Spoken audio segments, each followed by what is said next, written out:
Exercise 10.2 का question number 1 है। उससे पहले एक theory. The length of a tangent drawn from an external point to a circle are equal.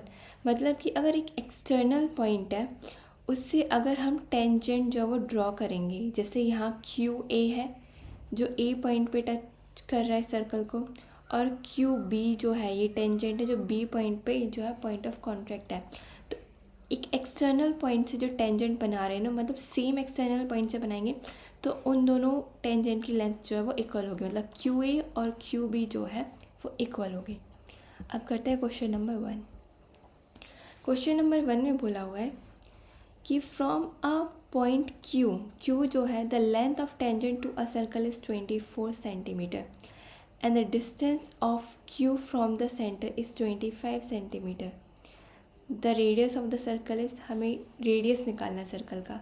पहला option दिया हुआ है 7 सेंटीमीटर, सेकेंड ऑप्शन है 12 सेंटीमीटर, थर्ड ऑप्शन है 15 सेंटीमीटर एंड फोर्थ ऑप्शन है 24.5 सेंटीमीटर। तो हम यहाँ सबसे पहले डायग्राम बनाएंगे। ये हमें एक सर्कल दिया हुआ है, ये है सर्कल। एक क्यू पॉइंट है, जैसे कि यहाँ पे है एक क्यू पॉइंट। तो लेंथ जो टेंजेंट की कितनी है, इस क्यू पॉइंट से एक टेंजेंट है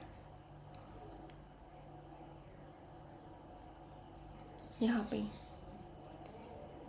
और जो लेंथ है टेंजेंट की टू द सर्कल कितनी हुई है 24 सेंटीमीटर। मानो कि यहाँ ए पॉइंट पे टच करता है पॉइंट ऑफ कॉन्टैक्ट। ये रेडियस है सर्कल का, और जो डिस्टेंस है Q from the centre is, sorry हाँ ये 24 सेंटीमीटर है जो लेंथ है टेंजेंट की सर्कल से, और जो डिस्टेंस है क्यू का from the centre is 25 centimetre. मतलब कि क्यू से लेके यहाँ तक कितना है 25 सेंटीमीटर। मानो कि ये पॉइंट क्या है P, और ये कितना है 25 सेंटीमीटर डिस्टेंस। और हमें क्या निकालना है, रेडियस निकालना है सर्कल का। हम यहाँ करेंगे, ये है रेडियस। अब हम ये कैसे निकाल सकते हैं, ये क्या होगा 90 डिग्री, क्योंकि जो टेंजेंट होता है वो रेडियस के कितना होता है, जो टेंजेंट होता है वो सर्कल को जो पॉइंट ऑफ कॉन्टैक्ट है कितना होता है 90 डिग्री परपेंडिकुलर होता है रेडियस के, जो टेंजेंट होता है ये 90 डिग्री होगा। अब हम जो है वो राइट एंगल ट्रायंगल की हेल्प, जो फॉर्मूला है उसकी हेल्प से निकाल सकते हैं, क्योंकि अगर ये 90 डिग्री है तो फिर क्यू पी क्या होगा हाइपोटेन्यूज, है ना। जो लॉन्गेस्ट साइड है क्यू पी जो है उसका square, Q P square is equal to किसके इक्वल होगा, जो दो साइड के स्क्वायर के इक्वल। तो यहाँ पे क्या होगा क्यू ए स्क्वायर प्लस में A P square. Q P हमें बताया कितना 25 का स्क्वायर इज इक्वल टू में क्यू ए क्या है 24 का स्क्वायर प्लस में ए पी स्क्वायर। 25 का अगर हम स्क्वायर निकालेंगे तो कितना होगा 5 5 से 2 5, 2 5 से 10 11 12, 2 5 से 10 1, 2 2 से 4 5, तो ये कितना हो जाएगा 625। यहाँ पे क्या आएगा 625 इज इक्वल टू में 24 का अगर हम स्क्वायर निकालेंगे तो कितना होगा 4 4 से 16 1 6, 4 2 से 8 9 इंटू में 2 4 से 8, 2 2 से 4, तो यहाँ कितना हो जाएगा 6 9 8 17, और हो जाएगा 576। यहाँ कितना होगा 576 प्लस में ए पी स्क्वायर।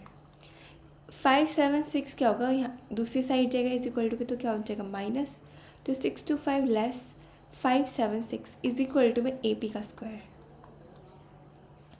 अगर हम 625 में से 576 लेस करेंगे, 576 जो है वो लेस करेंगे,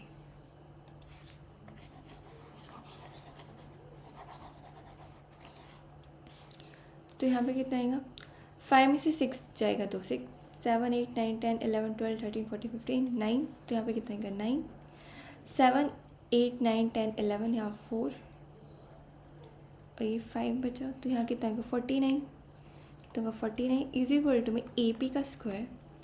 अब जहाँ स्क्वायर है यहाँ पे स्क्वायर रूट हो जाएगा दूसरी साइड जाके, इज इक्वल टू में ए पी। अब 49 किसका स्क्वायर रूट होता है 7 का, 7 7 से 49 होता है, तो मतलब ए पी की वैल्यू क्या है 7 सेंटीमीटर, तो रेडियस कितनी हो जाएगी 7 सेंटीमीटर।